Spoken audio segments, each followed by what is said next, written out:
Estamos em reforma. Você perceber esse tablado, esse palco, ele já está sendo mudado, alterado. Provavelmente durante essa semana, o piso será renovado. Eu acredito que essa semana, né, Donaldo? Pelo menos no palco. Estamos mudando, a nossa cara está mudando. E é um momento histórico, não é verdade? Imagina quando esse templo foi construído há 40 anos atrás, acho que é mais ou menos por aí. Durante 40 anos a gente teve uma cara. E agora a gente está mudando. As coisas estão mudando. O formato. Isso é muito legal, porque a gente entendeu que o mundo mudou. A nossa realidade está mudando. Nós precisamos mudar também. Precisamos sempre entender o tempo que estamos vivendo e mudar nesse sentido. Muito mais do que uma reforma, né, e o pastor Fausto já disse isso, né, muito mais do que uma reforma para resolver o problema dos cupins, e tinham muitos cupins aqui, muito mais cupins do que nós aqui, do que pessoas, mas muito mais do que uma reforma, a gente está entendendo que é um novo tempo.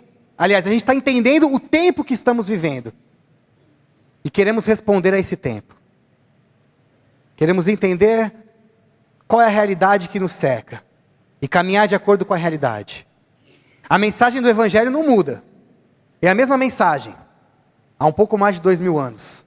Mas a maneira como transmitimos. A maneira como ela toca os corações. Nós precisamos entender. Nós precisamos conhecer a nossa realidade. Para que essa mensagem seja relevante. E pensando nesse sentido, nessa semana, observando um pouco o pessoal aqui que passa a semana, né, Marcos? Mari, Marina, que passam a semana aqui trabalhando junto com a equipe. Eu fui levado ao texto de Ageu. Vocês conhecem o profeta Ageu? Se você ler a sua Bíblia rápido, sem prestar muita atenção, você pode acabar passando por Ageu sem perceber. Porque Ageu é só uma folhinha. São 2 capítulos. Mas Ageu vive um momento importante da história do povo hebreu. E essa realidade nossa, a realidade que estamos vivenciando nesses dias, me levou para o texto de Ageu, para a história de Ageu. E eu gostaria de ler com vocês. Eu não vou ler o livro todo, mas como eu disse, é um livro pequeno. Eu tenho certeza que você consegue ler essa semana. Então aqui o meu desafio a você que está me ouvindo, tanto aqui quanto na internet, é o desafio de ler o livro de Ageu. É tranquilo. São 2 capítulos, 1 página. Dá para ler muito mais que isso. Mas o desafio, leia o livro de Ageu essa semana. Eu quero ler apenas os versículos 8 e 9 do capítulo 2, do 2º capítulo.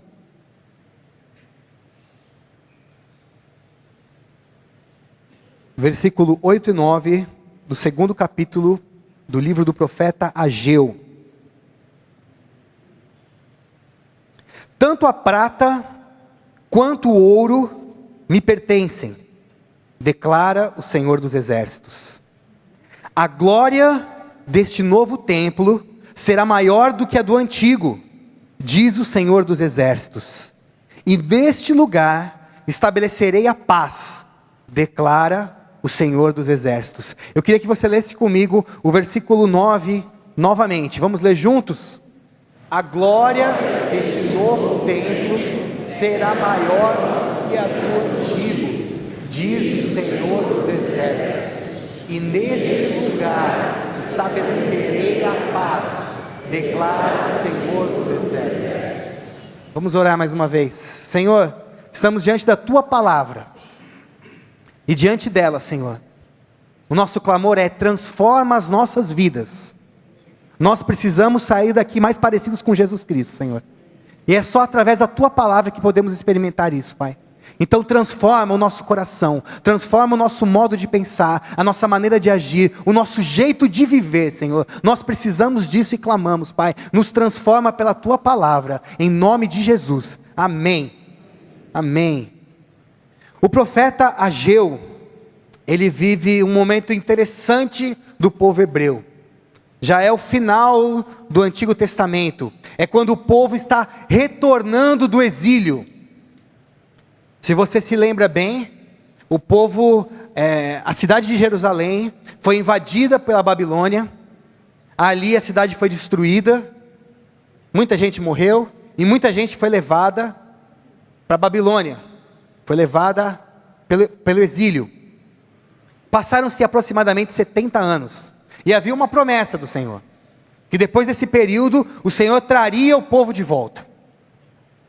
E o momento em que Ageu é levantado como profeta é exatamente esse momento, onde o povo está retornando para Jerusalém. O povo está retornando do exílio. Agora já não mais o Império Babilônico, o Império Medo-Persa, autoriza então a volta. Não é uma independência. Israel, Jerusalém, o povo judeu não ia voltar a ser um estado independente, ainda sob o domínio do império que dominava a época, mas autorizados a voltar para a sua cidade e reconstruir as suas vidas. E quando eles chegam na cidade de Jerusalém, ali eles encontram uma realidade de desastre. Esse tempo é um tempo de dificuldades, dificuldade econômica, dificuldades sociais. Havia tristeza pela perda, pelas perdas. Imagine que 70 anos, imagine um país destruído. 70 anos, o povo exilado. É pouco tempo, é pouco tempo. A destruição ainda era algo muito real. Então havia, naquele povo, no povo daquela época, um misto de desespero pela real situação. Imagina, você volta para sua cidade e não tem nada. A sua casa foi destruída, os muros foram destruídos, muita gente morreu. Quem vive ali ainda vive em situação de miséria. Havia então esse misto de desespero do tipo, o que vamos fazer? Como reconstruir um país?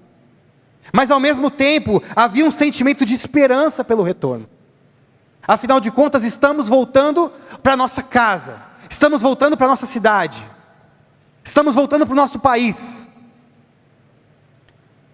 Então, nesse contexto de desespero, mas ao mesmo tempo esse sentimento de esperança, porque Deus havia prometido que eles iriam voltar e eles estavam voltando, é nesse contexto que o profeta Ageu é levantado.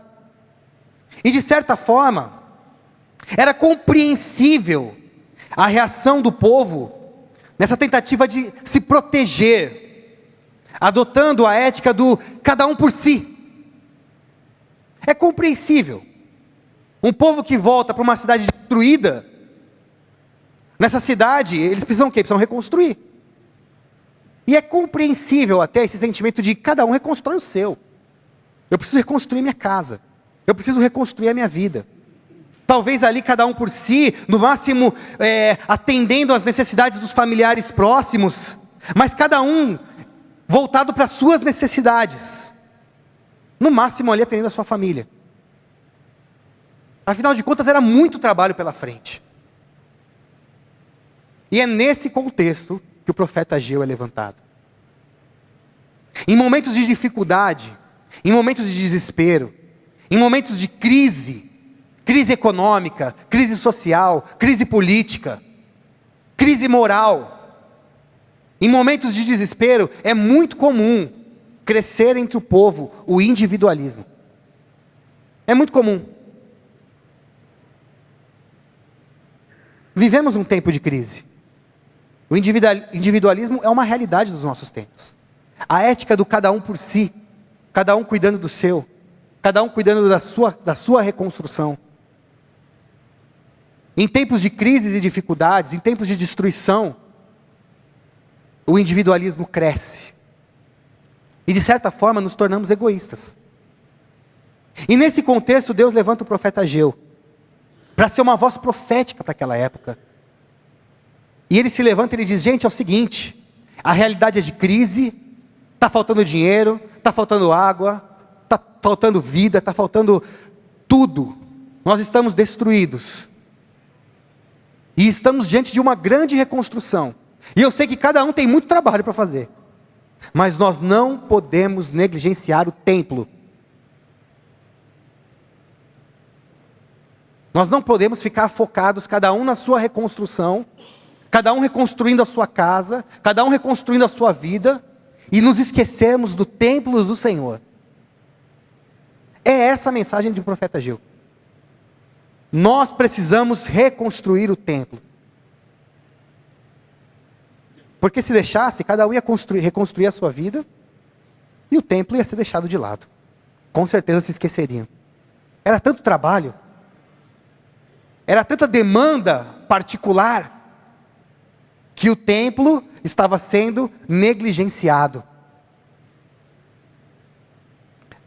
Ageu então se levanta para chamar o povo para fora dessa mesquinhez, para fora desse egoísmo, que apesar de compreensível pela realidade, continuava no mesquinhez e egoísmo. Era preciso se atentar para o templo. O templo precisava ser reconstruído. O lugar da adoração precisava ser reconstruído. E aí você pode me perguntar, mas João, por que esse enfoque no templo? O templo é algo do Antigo Testamento. No Novo Testamento, quando Paulo se refere a templo, ele não fala de espaços físicos, de construções. Por exemplo, em 1 Coríntios 3,16, Paulo vai dizer ali que nós somos o santuário de Deus. Nós somos o templo de Deus. Jesus, lá em João, capítulo 14, versículo 23, ele diz que se nós obedecermos a Ele, Ele viria e faria morada em nós. Ele não faria morada num templo bonito. Jesus não falou ali, ó, se vocês construírem um templo show, aquele lugar bonito, um lugar aconchegante, com ar-condicionado, com tela de LED, com um palco sensacional, com lugares confortáveis, eu vou fazer habitação no meio de vocês. É isso que Jesus fala? Não. Ele fala assim, se vocês caminharem em consagração, se vocês obedecerem às minhas palavras, então eu vou vir e vou morar em vocês. Eu vou habitar o coração de vocês. Paulo, em Atos, capítulo 17, no seu discurso em Atenas, ele diz que Deus não habita em templos e nem construções feitas por homens. Não há qualquer construção humana que possa servir de habitação para o nosso Deus. Nem os maiores palácios já construídos na história. Nem os trabalhos, nem as maiores arquiteturas, e está aqui os arquitetos para falar, né? Tem algumas arquiteturas que a gente fica assim de boca aberta, como aquilo é incrível. Ontem eu passei lá no Brás, fui para o encontro da Jubesp, ontem de manhã, na PIB do Brás, e passei pelo Templo de Salomão. Que construção incrível, que lugar incrível. Mas Deus não habita nessas construções incríveis. A construção incrível, ela é linda para a gente apreciar. Mas Deus não habita ali. Deus habita o coração humano. Tudo isso é verdade. Eu concordo com tudo isso. Tudo isso é certo. Mas de certa forma, o espaço físico, ele reflete o espaço espiritual. E eu quero explicar isso para você. Você pode perguntar o que tem a ver de espiritual nesse papo de construção física. A verdade é que nós não somos apenas seres espirituais. Nós somos seres físicos. Nós precisamos pisar no chão. A gente precisa do cimento, a gente precisa da argamassa, a gente precisa da madeira, a gente precisa dos pregos, a gente precisa de um teto. Eu não sei se ainda está chovendo, mas quando eu cheguei aqui de manhã estava chovendo muito. Se a gente não tivesse esse teto aqui, a gente estaria molhado. Ainda estaríamos cultuando o Senhor? Sim. Mas estaríamos molhados. Mas quando nos reunimos e estamos cheios de Deus, nós precisamos pensar no lado do físico. O físico, de certa forma, ele reflete o lado espiritual, e o lado espiritual reflete o lado físico.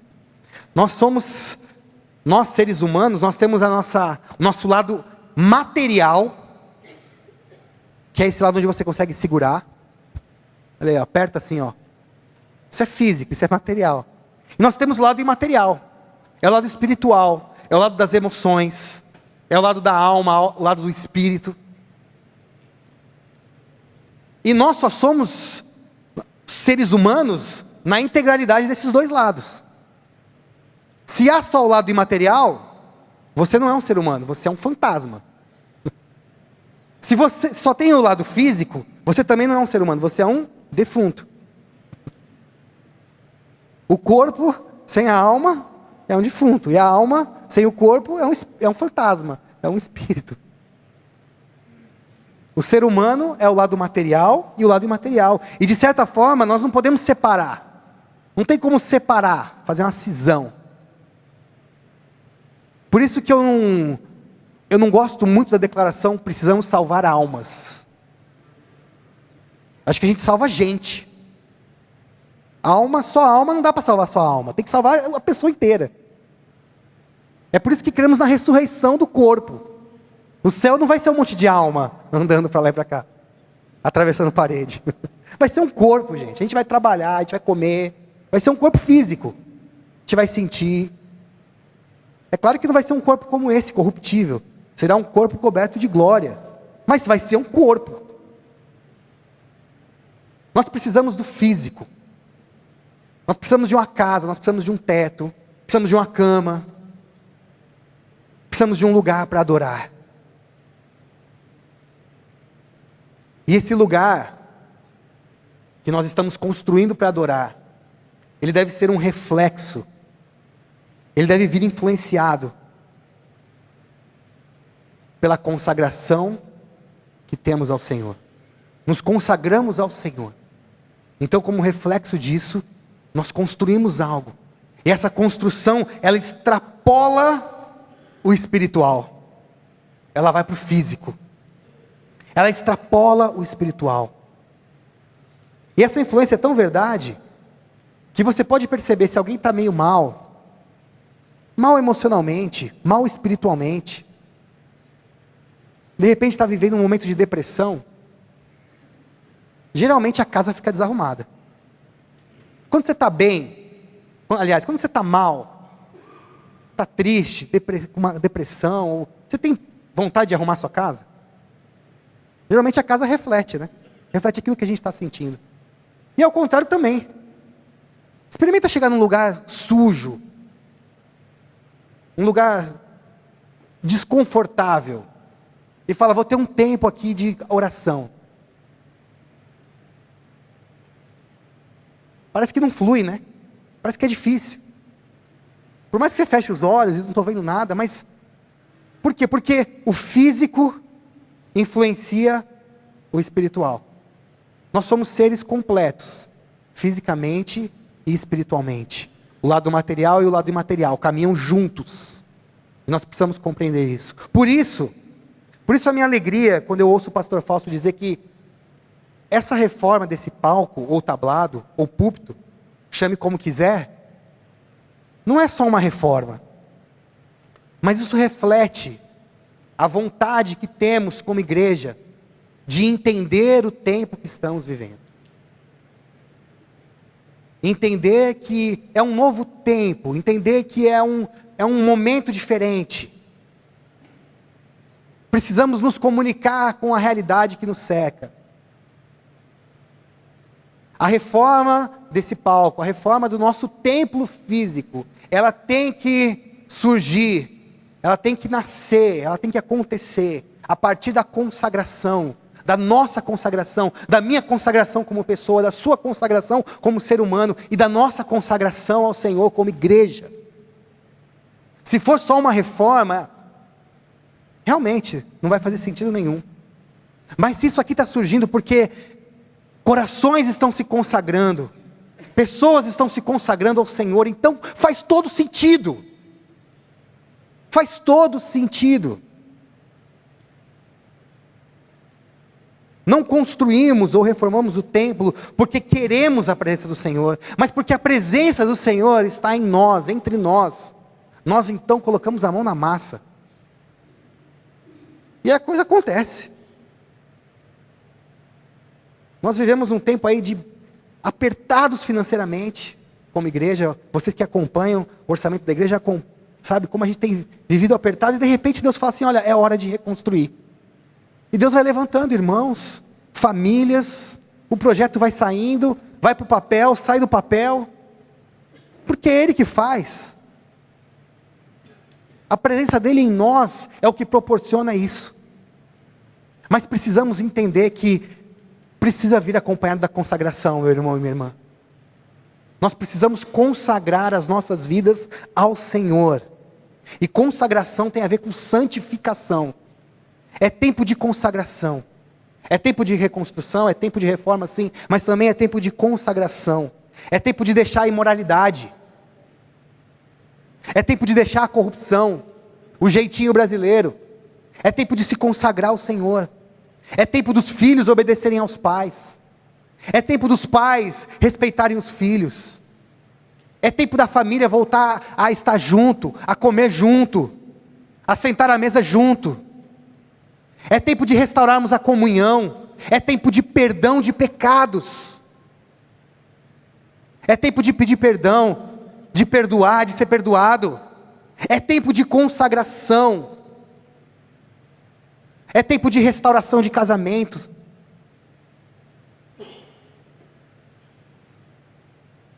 Não é apenas uma reforma de algo físico, mas é um tempo de consagrar ao Senhor aquilo que somos, aquilo que temos.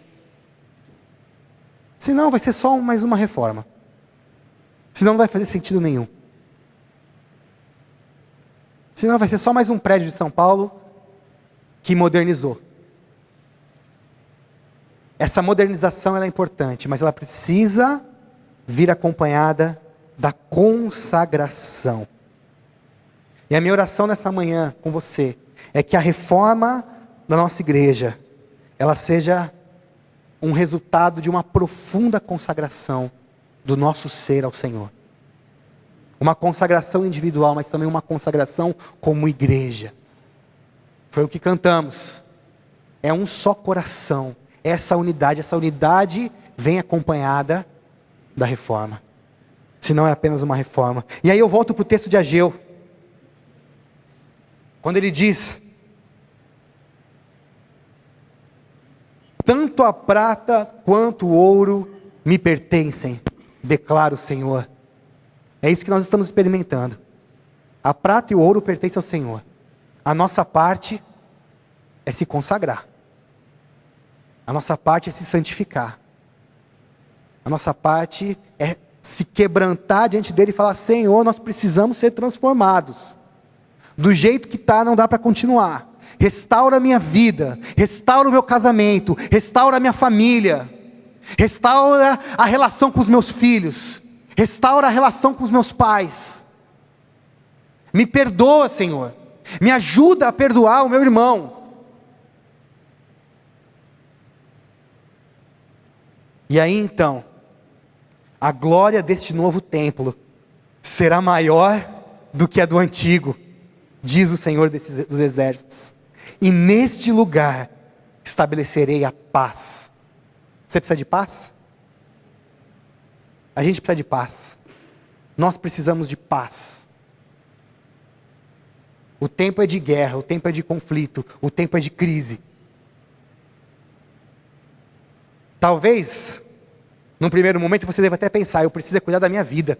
Eu preciso reconstruir a minha vida. Eu preciso proteger a minha família e os meus. Mas o que o Senhor está dizendo é o seguinte: se consagre ao Senhor.